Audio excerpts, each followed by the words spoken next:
Friends, welcome to Meenakshi Sivasankaran ஆன்மீகம் மற்றும் சாத்வீக சமையல். இன்னைக்கு நான் உங்களுக்காக பருப்பு பொடி செய்து காண்பிக்க போகிறேன். நீங்கள் சாம்பார் செய்ய முடியவில்லையா, ரசம் செய்ய முடியவில்லையா, இந்த பருப்பு பொடி மிக மிக பயனளிக்கும். அதுவும் இது சத்து நிறைந்தது.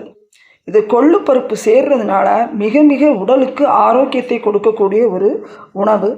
இதை சுட சுட சாதத்தில் பிசைந்து கொண்டு நெய் விட்டோ அல்லது நல்லெண்ணெய் விட்டோ பிசைந்து சாப்பிடலாம். இதற்கு தேவையான பொருட்கள் என்னென்ன என்று பார்க்கலாம். இதற்கு 1 டம்ளர் கொள்ளு பருப்பு எடுத்துக்கொண்டிருக்கிறேன். இந்த 1 டம்ளர்லேயே அரை டம்ளர் துவரம் பருப்பு, அதே போல் அரை டம்ளர் பாசிப்பருப்பு, 1 ஸ்பூன் மிளகு, 2 மிளகாய் வற்றல் எடுத்துக்கொண்டிருக்கிறேன். அதுபோல் சிறிதளவு பெருங்காயம் எடுத்துக்கொள்ளலாம். இதோட கருவேப்பிலையும் போட்டால் மிக சுவையாக இருக்கும். சட்டி காஞ்சிருச்சு. முதல்ல கொள்ளு பருப்பு வறுத்துக்கலாம்.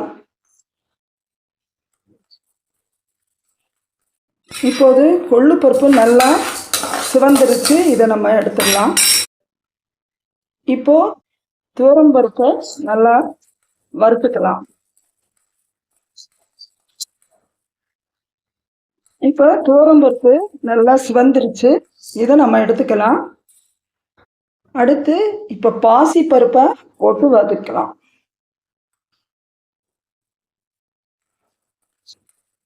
இப்போ பாசி பருப்பு சிவந்துருச்சு. நம்ம இதை எடுத்துக்கலாம்.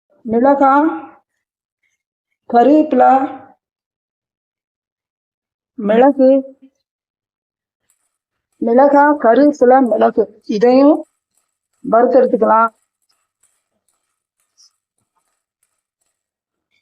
இப்போ எல்லா பொருளையும் வறுத்து எடுத்தாச்சு. இதை மிக்சியில் நம்ம திரிச்சுக்கணும். மிக்சியில் நைஸாக திரிக்க வேண்டாம். ஓரளவுக்கு குறன்னு இருக்கிற அளவுக்கு திரிச்சுக்கோங்க.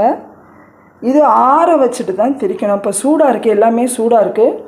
இது ஆறட்டும். ஆறிட்டு இதை நாம் திரிச்சுக்கலாம். மிக்சியில் வறுத்த எல்லா பொருளையும் போட்டுக்கணும். தேவையான அளவு உப்பு போட்டுக்கோங்க. நான் 1 ஸ்பூன் போட்டிருக்கேன். வறுத்தெடுத்த பொருளெல்லாம் திரிச்சாச்சு.